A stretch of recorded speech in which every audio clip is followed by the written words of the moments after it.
우리 성경 말씀을 봉독하겠습니다. 성경 말씀은 잠언 23장 9절부터 18절까지입니다.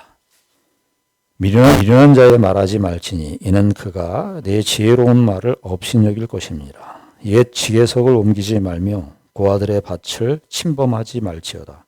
대적 그들의 구속자는 강하시니 그가 너를 대적하여 그들의 원한을 풀어주시리라. 훈계에 착심하며 지식의 말씀에 귀를 기울이라. 아이를 훈계하지 아니하려고 하지 말라. 채찍으로 그를 때릴지라도 그가 죽지 아니하리라. 네가 그를 채찍으로 때리면 그의 영혼을 스올에서 구원하리라. 내 아들아, 만일 네 마음이 지혜로우면 나 곧 내 마음이 즐겁겠고 만일 네 입술이 정직을 말하면 내 속이 유쾌하리라. 네 마음으로 죄인의 형통을 부러워하지 말고 항상 여호와를 경외하라. 정령이 네 장래가 있겠고 내 소망이 끊어지지 아니하리라. 아멘.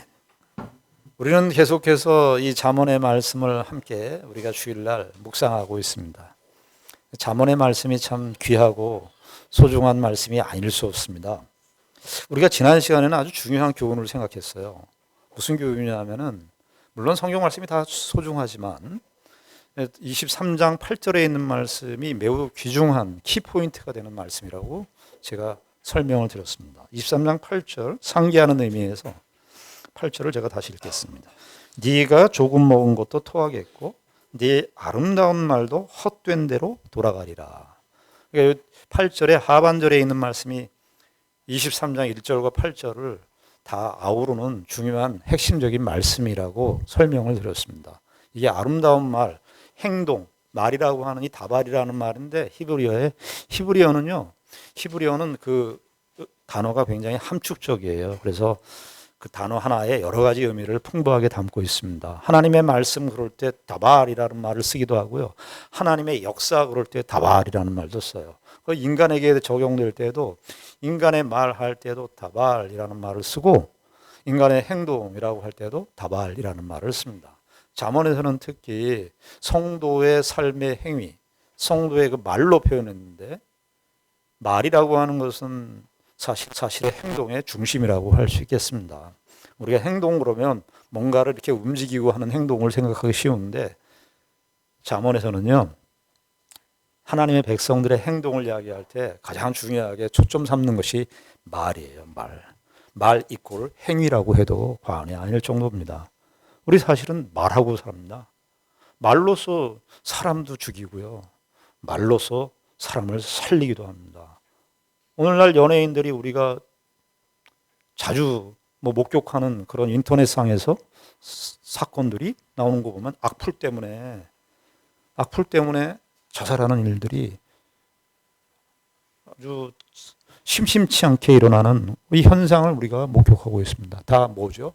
말이 갖는 의미예요. 그런데 23장 8절에 보면 아름다운 말이라고 했어요. 이것은 성도의 아름다운 행위예요. 그런데 이 성도의 아름다운 말이 어떻게 된다? 헛된 대로 돌아간다는 거예요. 헛된 대로. 무섭죠.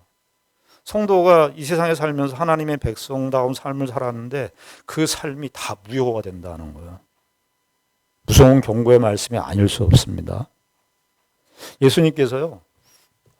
마태복음 5장서부터 7장까지 이 산상수훈의 교훈을 말씀하셨어요. 이 잠언을 읽다 보면 산상수훈의 말씀과 이 맥이 같이 돌아가는 것을 연동하는 것을 우리가 볼 수 있는데 마태복음 7장에 예수님께서 그 교훈을 다 마치시고 난 다음에 마태복음 7장에 무슨 얘기하냐면 이런 비유를 말씀하십니다. 너희들 반석 위에 지은 집이 있고 모래 위에 쌓은 집이 있다는 거예요. 반석 위에 지은 집, 모래 위에 지은 집. 어떻습니까? 창수가 나고 풍랑이 일어나면 어떻게 돼요? 모래 위에 지은 집은 다 사라져버려요. 그 마태복음 7장의 결론 부분에 해당하는 말씀입니다. 그런데 반석 위에 지은 집은 창수, 바람이 불어도 반석 위에 지었기 때문에 그 건물이 사라지지 않습니다. 신자들의 삶의 행위를, 신자들의 삶의 근거와 행위를 표현하는 비유입니다. 지금 잠언의 이 말씀이 23장 8절에 있는 말씀이 바로 그런 말씀과 맥을 같이 하고 있어요. 잠언의 말씀, 하나님의 백성들이 신앙 행위를 했는데 그 모든 것들이 다 수포로 돌아가요. 반석 위에 지은 집이 아니라 모래 위에 쌓은 집처럼, 모래 위에 쌓아서 집을 지었는데 허상이란 말이죠. 사상누각이라는 말 들어보셨죠? 사상누각에 쌓여 있어가지고 신앙 행위를 하고 있다고 생각하는데 그 신앙의 근본에 들어가 보면 결국은 자기의의가 있는 거예요. 내가 했다. 내가 예수 믿는 것도 예수 그리스도께서 우리에게 오셔서 하나님의 성부, 성자, 성령 하나님의 삼위일체 하나님의 그 창세 이전에 있었던 그 하나님의 구원의 예정, 구원의 계획이 우리의 시간이 닿을 수도 없고 우리의 손이 닿을 수도 없는 그 영원의 시간 전부터 그 계획을 이루셨고 그 계획을 가지고 계셨고 역사선상 속의 구약의 역사 속에서 예수 그리스도를 보내시겠다고 하는 약속을 보내주셨고 사람들은 요구하지 않았어요. 그리고 그 그리스도가 우리에게 들어오는 방식도 은혜로 말미암아 들어와요. 은혜로 들어와요. 믿음으로 그래요. 우리 쪽으로서는 그 믿음이에요. 그래서 에베소 2장 8절에 너희들은 은혜로 말미암아 구원을 얻었는데 거기 2장 9절에 이렇게 단서를 붙이요. 너희에게서 난 아니라고. 복음의 내용이신 예수 그리스도를 준비하시고 보내신 것도 우리의 아이디어나 우리의 계획이나 우리의 생각이 개입되지 않았을 뿐만 아니라 그 그리스도가 우리 가운데 들어오는 방식도 우리의 행위에 달려 있지 않다는 거예요. 그런데 신앙생활 하다 보면 교회 생활 하시다 보면 초신자들은 이런 그 실수가 없는데 신앙생활 오래 하신 분들, 교회 생활 오래 하신 분들이 갖는 위험성 중에 하나가 뭐냐 하면 내가 했다. 내가 했다는 말을 이렇게 겉으로 드러내놓고 표현을 하지 않지만 무엇으로 드러나요? 내 눈빛, 다른 사람에 대한 어떤 판단, 이런 우리의 눈빛이나 우리의 언어나 어떤 사건에 대한 해석이나 이런 것들에 대해서 배어나오는 거예요. 잠언을 그래서 우리가 잠언 20장부터 지금 무슨 내용을 얘기하는 겁니까?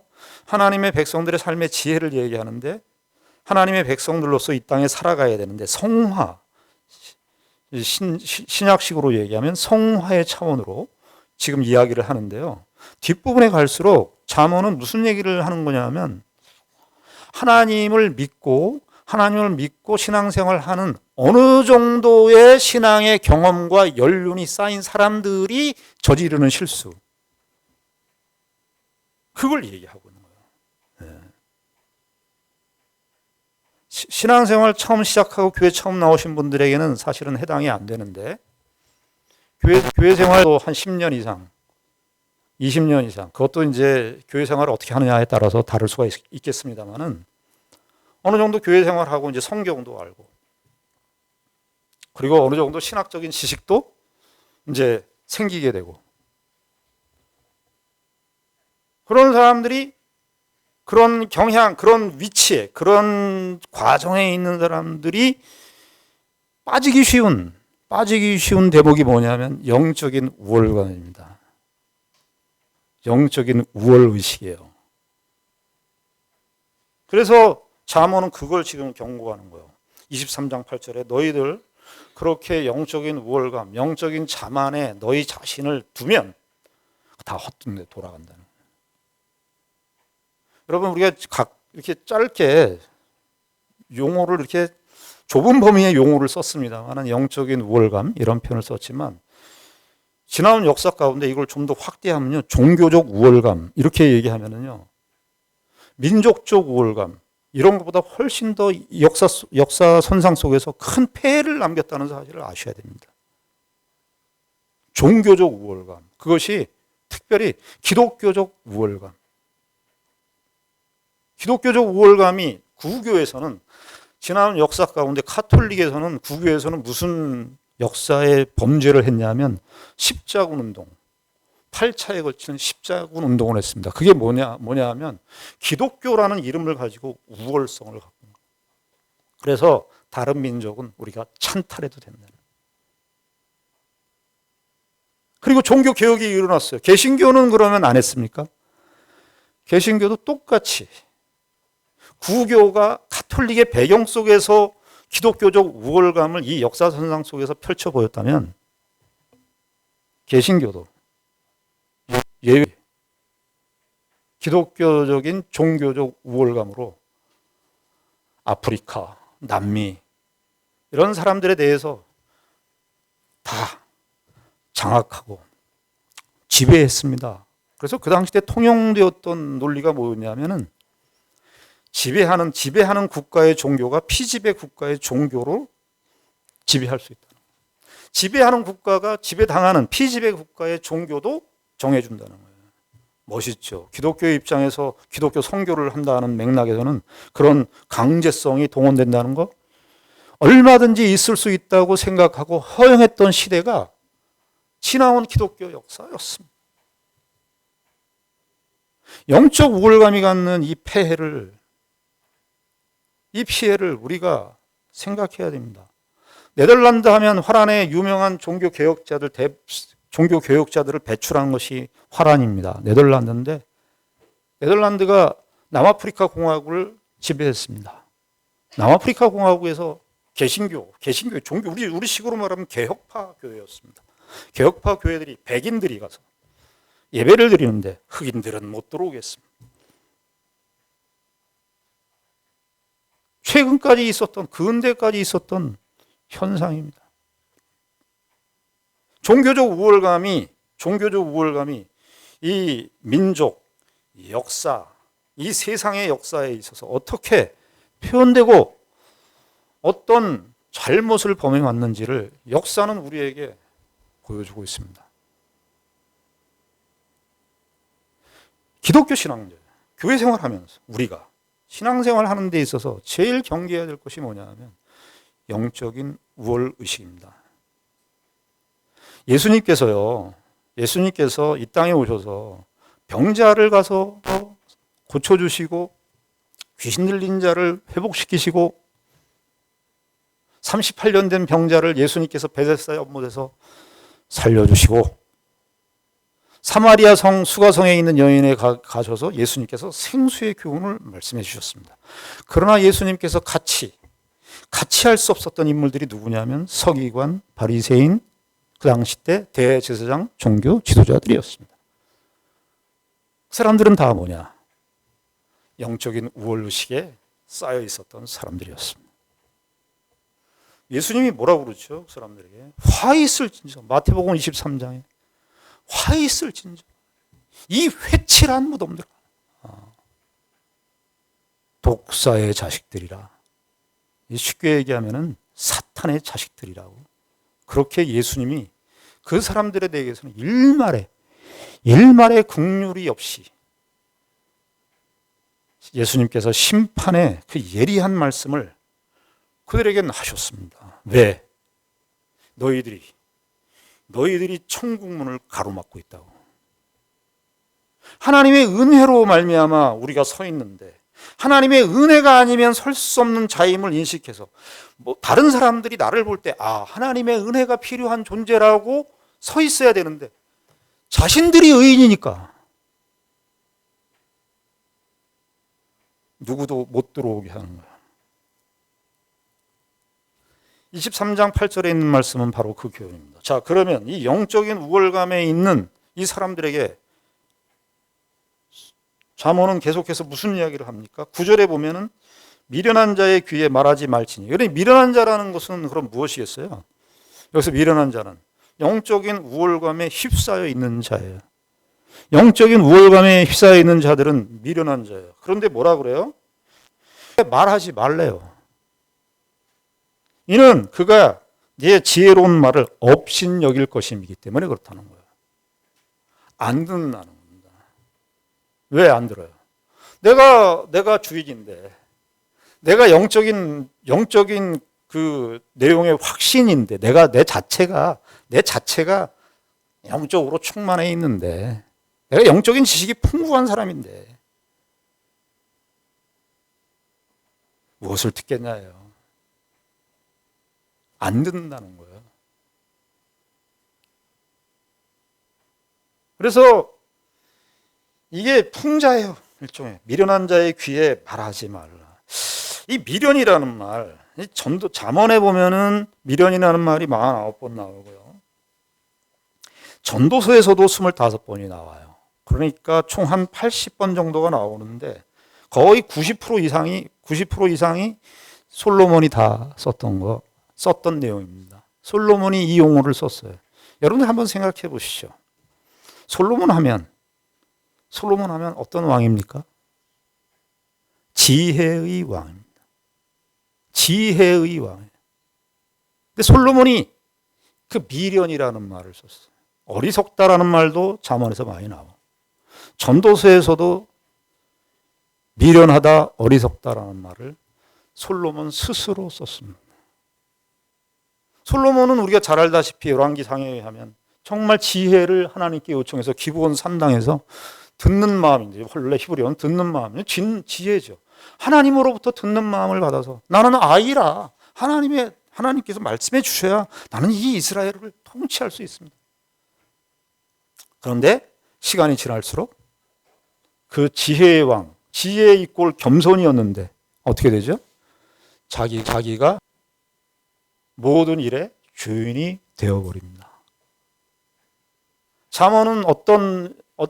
잠언과 전도서는 솔로몬이 어떤 시기에 썼는지는 정확하게 알 수 없지만 지혜의 왕으로 일컬어지는 솔로몬이 어느 시점쯤에 인생은요, 교만을 피할 수 없는 것 같아요. 교만이 정말 우리가 호흡하는 것보다 더 나한테 밀접해 있는 것이 교만인 것 같아요. 그러니까 잠언 이렇게 이제 뒷부분에 아마 솔로몬이 자신의 인생의 뒤에서 다 살고 나서 어느 정도 보니까 자기가 지혜의 왕이라고 스스로 드러내고 살았는데 가만히 보니 자기는 미련하더라. 잠언에서는 그걸 미련한 말로 우리 한글 성경을 이렇게 번역했습니다만은 전도서에서는 우매하다 그래요. 우매하다. 25번 나와. 다 읽을 수는 없지만 전도서 10장 12절에 있는 말씀을 읽어드리겠습니다. 지혜자의 입의 말들은 은혜로우나 우매한 자의 입술들은 자기를 삼킨다.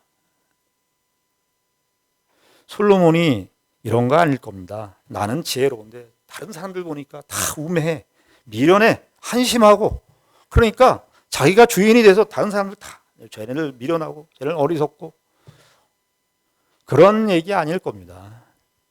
자전적인 이야기일 거예요. 자기가 우매하다고, 내가 미련했다고. 이 미련하다는 말이 무슨 이제 원래 의미가 있냐면 머리가 두껍다. 머리가 두꺼워. 대갈박이 두껍다는 게 박치기 잘하니까 뭐 머리가 세다 그런 게 아니라 안 들어간다는 거. 안 들어가요. 들으려고 하질 않는다는 겁니다. 우리의 그 미련이 이렇게 쌓여 있어요. 자, 그러면서 잠언의 내용을 우리가 오늘 이렇게 다 9절부터 18절까지 절절히 해석할 거는 아니고요. 여기 10절에 보면 옛 지계석을 옮기지 말지니, 이거 옛 지계석은 하나님의 이스라엘 백성들에게 하나님께서 하나님 쪽에서 하나님의 주권적인 선택과 하나님의 결정으로 그들의 땅을 지계석을 경계석을 만들어 놓은 거예요. 옮기지 말라는 거예요. 그건 뭐냐? 하나님께서 너희들 하나님의 은혜로 말미암지 않은 것이 어디 있느냐? 그런데 왜 너희들 왜 네가 한 것처럼 말하냐? 왜 너희들이 네가 네 인생의 주인이 돼서 모든 것을 비난하고 판단하려고 그러느냐? 지게석을 옮기는. 아니, 하나님의 은혜로 구원을 받았는데 우리가 그런 얘기는 안 하잖아요. 하나님의 은혜로 다 구원을 받았다 그래요. 믿음으로 구원을 받았다 그럽니다. 우리가 대놓고 나는 내 행위로 구원을 받았습니다, 그렇게 말하는 사람은 없어요. 그런데 생활하는 걸 보면 내가 잘나서 믿은 것처럼 생각하는 거예요. 예전에 소개팅해서 갔는데 소개팅해서 보니까 나를 당첨했어요. 근데 당첨받으니까 야, 기분이 좋아가지고 집에 와서 제일 먼저 한 게 뭔지 아세요? 거울을 보는 겁니다. 거울. 내가 잘생겼구나. 그래서 내가 이뻤으니까, 내가 괜찮았으니까 나를 선택했구나. 구원도 똑같이 그렇게 생각한다. 말은 교회에서 우리들의 행위가 아니야. 믿음으로 구원을 받았어. 은혜로 구원을 받은 거야. 귀가 따갑도록 들었지만 우리의 현실에 은혜로 구원받다는 말은 말로만이고 내 행위로, 내가 잘났으니까. 그래서 어떻게 하는 거예요? 잘나게 행동하지 못하는 사람들을 비난하는 겁니다. 여러분, 쉽게 생각하시면 안 됩니다. 저 사람이 행하는 실수 내가 안 해서 나는 거기에 제외된다고 생각하시면 인간을 잘 모르는 거예요. 저 사람이 행하는 실수 나도 한다고요. 내 안에 있는 거예요. 우리는 다 은혜 없이 살 수 없습니다. 예수 믿을 때만 은혜가 작용되고 끝나느냐? 아니요. 성화의 과정 속에서도 하나님의 은혜로만 삽니다. 요즘에 로마서에 있는 말씀을 새벽 시간에 묵상하고 있는데 로마서 전체의 흐름이 어떤 내용이냐면 1장서부터 5장까지가 우리가 구원을 받은 거 그리스도의 은혜로 말미암아 의의를 획득했다? 그러면 예수 그리스도의 은혜가 거기서 끝이냐? 그것 아니다. 로마서 6장에 그래서 뭐라고 되어 있어요? 예수 그리스도와 함께 너희들 십자가에 못 박혔고, 예수 그리스도와 함께 장사됐고, 예수 그리스도와 함께 세례를 받았고, 예수 그리스도와 함께 부활하였다. 그러니까 예수 그리스도의 죽으심이 우리를 구원하고 사라지는 게 아니라 성화의 삶 속에서도 무엇과 우리가 연합되어 있다? 예수 그리스도와 연합되어 있다. 갈라디아서 2장 20절에는 뭐라고 되어 있는 거예요? 그게 이제 그리스도 안에 산다는 건 이제 내가 사는 것이 아니요, 하나님의 아들을 믿는, 나를 위하여 나를 사랑하사 자기를 내어주신 하나님의 아들을 믿는 믿음 안에서 사는 것이라. 그게 구원에 관한 표현이 아니고 실제 현실 속에서 자기의 성화론의 가장 토대예요. 토대. 그러니 자랑할 게 있다 없다? 아무것도 없어요. 성경에서 말하는 겸손이라고 하는 것은요, 겸양지덕이 아닙니다. 변은 이길수록 고개를 숙인다, 그런 거 아니에요. 그런 게 아니고 없는 거예요. 나는 꽝인 거예요. 그냥 내가 꽝인 거예요. 예수를 신앙생활을 오래 하시는 분들이 이거 평생에 우리의 그림자처럼 따라붙는 유혹이고 죄입니다. 그래서 여기 뭐라고 되어 있냐면 12절부터 보십시오. 훈계에 착심하며 지식의 말씀에 귀를 기울이라. 이제 이건 뭐예요? 너희들 이런 존재는 너희들 들어야 된다. 너희들도.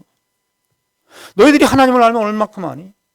신학을 알면 얼만큼 알고, 신앙에 대한, 교회에 대한 지식이 알면 얼마만큼 알겠냐. 우리가 안다는 말을 많이 쓰지만요, 뭘 알까요 우리가? 어떤 사물에 대해서 우리가 안다는 것이, 사물에 대해서 안다는 것이 여러분 100% 압니까?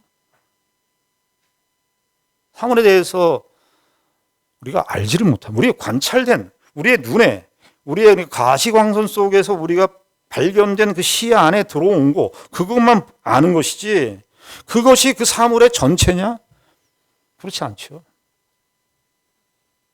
여러분, 꽃잎을 하나 보면 그 꽃잎 하나를 여러분 다 아실 수 있어요. 우리가 언어로 그 말로 표현했다고 해서 그것을 우리가 정확하게 아는 것입니까? 언어는 사람들이 붙인 거죠. 그 꽃 입장에서는 억울할 거예요. 난 꽃 아니에요. 아니요. 그래서 여기 이제 13절부터 보시면은 무슨 얘기가 나옵니까? 아이를 훈계하지 아니하려고 아이라는 말을 써요. 오늘 이 얘기를 좀 더 하려고 해요. 아이. 13절부터 아이, 15절에는 어떻게 되어 있어요? 내 아들아 이렇게 하고 나오죠. 내 아들아. 이게 잠언에서요. 내 아이들, 아들 이것도 또 잠언에서 많이 나오는데 아이들이라는 표현이 나이라는 표현이고 아들이라는 말은 분해, 나의 아들아는 분이 해갖고 인칭 전미사가 붙어가지고 나의 아들아 이렇게 붙어요. 그러니까 이게 68번 나옵니다. 아니 솔로몬이 어른인데 왜 아이라는 말을 쓸까요? 왜 아이라는 말을 쓸까요? 잠언 1장서부터 보면 내 아들아 부모의 말을 들어라. 부모의 훈계를 들어라. 부모와 아이라고 하는 이 틀 속에서 잠언이 전개되고 있습니다. 왜 아이라는 말을, 부모와 아이라는 말을 썼을까요? 우리의 영적인 근본적인 자세를 일깨우는 그런 말씀입니다. 우리는 하나님에 대해서는 어떠한 존재인가? 교리적으로 얘기하면 우리는 죄인이고 여기 부모와 아이라고 하는 생물학적인 관점에서 이야기하자면은 우리는 뭐냐? 아이예요, 아이. 우리는 하나님 앞에서 전체적으로 영원히 아이입니다, 아이. 그래서요, 제가 이분이 아주 정확하게 이걸 잘 표현을 해서 제가 이분의 글을 인용하겠습니다. 멀트노모 대학교, 이 오레곤주에 있는 대학교인데 거기에 교회사 교수인 브래드 하퍼라고 하는 분이 신자의 그 존재론, 교회를 구성하고 있는 신자의 존재론에 대해서 이중적 성격에 대해서 이렇게 말했어요. 그러니까 이중적이라고 하는 것은 정반합의 변증법적인 그런 맥락이 같이 있다는 거예요. 변증법 아시죠? 정과 반이 있으면 그 정과 반이 이렇게 연합해서 하나의 정을 이루면 또 반이 등장해서 역사가 진행된다는 헤겔이라고 하는 사람이 말한 거래요. 네. 정확하게 알 수 없습니다. 그렇게 얘기를 해요. 그런데 정과 반이 같이 존재한다는 거예요. 모순적인 개념이 같이 공존하는 거예요. 우리가 그런 말도 쓰죠. 산송장. 살아있는 것하고 송장하고 어떻게 같이 있어요? 근데 우리는 알잖아요. 산송장 그러면 살아있는데 시체 같다 이런 얘기 아니겠어요? 영원한 순간. 이런 건 영혼과 순간이 서로 대립되는 개념인데 같이 공존해요. 근데 신자의 삶 속에서도 신자의 정체성을 이야기할 때 이 번증법적 공존이 같이 있다는 겁니다. 그래서 브래드 하퍼라고 하는 그 교회사 교수는 일단 이렇게 얘기해요. 그리스도인들은 의인이면서 죄인이고 죄인이면서 의인이라 그래요. 의인과 죄인이 어떻게 같이 있어요? 의인이면 의인이고 죄인이면 죄인인데 신자는 이렇게 번증법적인 구조 속에 놓여 있다는 거예요. 의인이면서 죄인, 죄인이면서 의인. 그러면서 이렇게 얘기합니다. 이 아이와 관련돼서 이런 표현을 씁니다. 제가 읽어드리겠습니다. 그리스도의 의로우심, 그리스도의 의는 그리스도에 대한 완전한 의존에서 분리될 경우 절대 우리 것이 될 수 없다. 그리스도와 분리되면 의는 다 사라지는 거예요. 그러니까 내 의를 주장하면 이미 그리스도의 의가 우리의 것이 될 수 없죠. 그러면서 이어서 말하기를 하나님의 백성들은 어린 아이들처럼 온전히 하나님을 의지하고 하나님의 나라로 들어가는 이들이다. 심지어 그리스도 안에서 완전한 성숙으로 자라면서도 그리스도 안에서 완전한 성숙으로 그러니까 우리 생물학적으로 얘기하면 어른이 되어가면서도 완전한 성숙으로 자라면서도 영원히 아이로 남아있는 자들이다. 이렇게 정의를 했어요.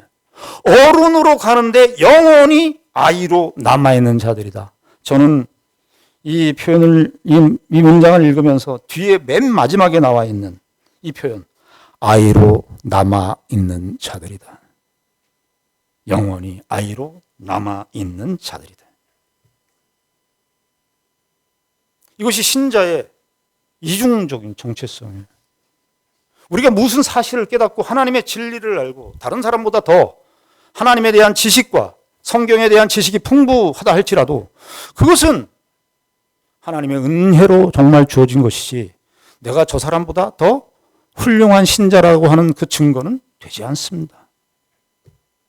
오히려 그것은 자기가 그리스도에 의해서 분리된 정말 어른다운 어른으로서 교만한 어른이 되어 있는 것입니다. 예수님께서 마태복음 18장 3절에 그 얘기 하지 않습니까? 그 당시 때 바리새인과 서기관들 제자들이 다 서로 어른이라고 생각하는데 이렇게 얘기하시죠. 마태복음 18장 3절에 이르시되 진실로 너희에게 이르노니 너희가 돌이켜 어린 아이들과 같이 되지 아니하면 결단코 천국에 들어갈 수 없으리라. 어린아이와 같이 결단코, 이 어린아이의 해석을 잘 하셔야 된다고 여러 번 말씀드렸습니다. 어린아이는 순진하다. 그러니까 순진하니까 천국 간다. 그런 얘기가 아니라고 말씀드렸습니다. 어린아이도 죄인입니다. 어린아이가 근데 예수님께서 이 말씀을 썼을 때는 어린아이는 부모에게 의존되어 있는 거예요. 부모로부터 공급을 받아요. 부모로부터 모든 혜택을 받아요. 그렇게 하나님 앞에서 우리가 그런 어린아이로 영원히 남아있는 존재, 성숙을 향해서 가지만 성숙을 향하는 것이 내 자랑과 내 능력과 내 실력으로 귀결되는 것이 아니라 어린아이로 계속해서 남아있는 그 사람이 바로 진정한 영적인 성숙을 이루어가는 데서 필수적인 자세입니다. 16절에는 어떻게 되어 있습니까? 16절에 보면은 만일 내 입술이 정직을 말하면 내 속이 유쾌하리라. 이게 뭐냐 하면 자, 우리가 성숙을 향해서 가는데 내 힘으로 지킬 수 없어요. 이 말씀을 내 힘과 내 능력으로 지킬 수 없습니다. 인정하는 거예요. 내가 죄인임을. 이거는 내 실력과 내 능력으로 되지 않았음을. 정직하다는 것은 성경에서의 이 잠언에서의 정직은 내가 그 죄를 이길 수 없는 존재임을 인식하는 거예요. 난 하나님 외에는 없어요. 하나님이 나에게 은혜를 주셔야 나는 살 수 있습니다. 이것을 고백하는 신자가 정직한 신자고 어린아이와 같은 신자입니다. 이렇게 성숙을 향해서 가면서 온전히 성숙을 그리스도를 닮아가는 온전한 성숙을 향해 가면서 영원히 아이로 남으려는 그 영원히 아이로 남으려는 영적인 고투를 한 사람이 신약 성경의 대부분을 기록하신 바울 사도에게서 발견하는 내용입니다. 바울 사도께서 빌립보 교회에게 편지를 보냈습니다. 그때 이제 바울 사도는 아마 사도행전 9장의 회심의 체험이 있고 난 다음에 한 20-30년 후 정도였을 겁니다. 어느 정도 교회를 1차, 2차 선교 사역을 하면서 소아시아와 유럽과 교회를 다 세웠습니다. 정말 어렵고 척박하고 고난이 가중되는 그런 현실 속에서 쉬딱하면 감옥에 들어가야 되는 그런 현실 속에서 하나님의 복음 전파를 위해서 자기의 인생과 자기의 삶을 헌신하기에 정말 헌신의 헌신을 거듭했던 사도 바울이었습니다. 사실은 사도 바울이 그 정도로 했으면 자기 자랑해도 우리는 안 할 수 있을 것 같아요. 그런데 빌립보서 총 4장입니다. 총 4장인데 빌립보서 3장에 한 장을 들어서 자전적인 고백을 합니다. 여러분 잘 아시죠? 나는 예전에 말이야, 나 육체로 자랑할 것이 많았단다. 나는 히브리인 중에 히브리인이었어. 베냐민 지파였어. 베냐민 지파는 왜 강조하냐 하면 사울이, 이스라엘의 초대 왕이 사울이 베냐민 지파였거든요. 그 얘기는 뭐예요? 나는 왕족이다. 우리는 오늘날도 보면은 이 말을 하다가 뜬금없이 맥락하고 상관없이 대학 얘기를 하시더라고요. 맥락하고 전혀 그 사람을 얘기했는데 대학은 상관없잖아요. 그 사람이 하는 행동 얘기하면 되는데 대학이 맥락 없이 들어와. 바울이 그랬다는 거예요. 나는 육체로 자랑할 만하면 너희들을 꿀리지 않는다.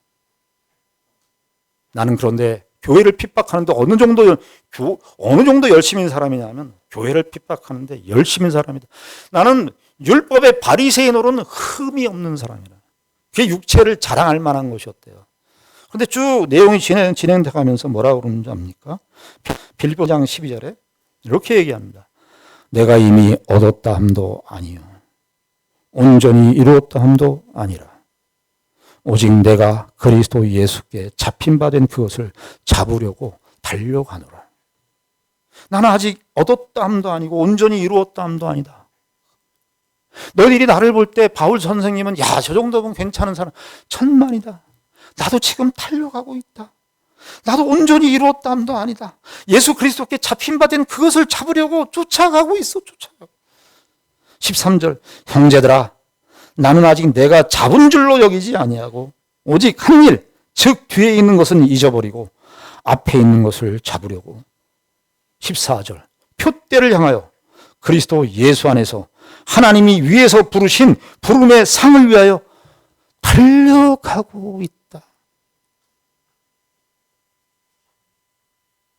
저와 여러분들이 자문의 이 말씀을 보면서 평생에 우리의 신앙생활을 하면서 교만이 우리의 마음속에 치고 들어오거들랑 이 말씀을 기억하십시오.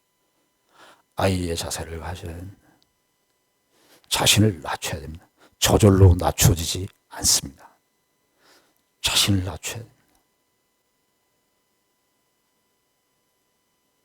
그래서 신앙생활은 끝까지 자기 부인입니다. 끝까지 자기를 부인해야 돼요. 신앙생활은 어느 정도 연조가 있으면 거룩해진다. 이런 거는 다 거짓말입니다. 어느 정도 신앙의 연륜이 쌓이면 경륜이 생겨. 없어요. 만약에 경륜이 생겨서 죄를 쉽게 피할 수 있다면 다윗이 그의 인생의 말년에 인구 조사를 했을까요? 다윗이 보니까 이스라엘 나라를 이렇게 부강시킨 거예요. 자기 말년에 보니까 인구 조사를 하는 거예요. 내가 세운 나라가 얼마나 대단한가. 다윗의 인생에 말년에 했어요. 어떤 사람이 경륜이 있는 신자냐? 죽는 그날까지 자기를 부인하고 하나님의 은혜 외에는 나는 아닙니다. 우리 합신을 설립하신 박윤선 박사님이 하신 유명한 얘기가 있습니다.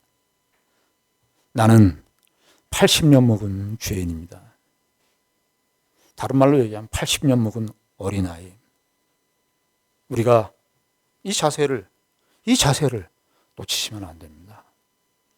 신앙생활 하시면서 이 시험에 지지 마시고 하나님의 은혜로 겸손히 자기를 부인하면서 자기 십자가를 지고 그리스도께서 부르신 부름의 상을 위하여 달려가시는 우리 모두가 되기를 바랍니다.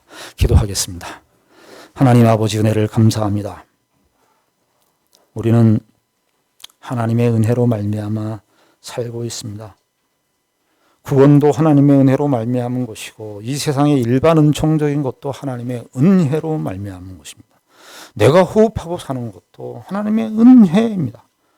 아버지 하나님, 하나님의 은총을 더 깊이 확인하고 그리스도 안에서 진정한 자기 부인과 겸손이 우리 가운데 있게 하여 주시옵소서. 예수님 이름으로 기도드리옵나이다.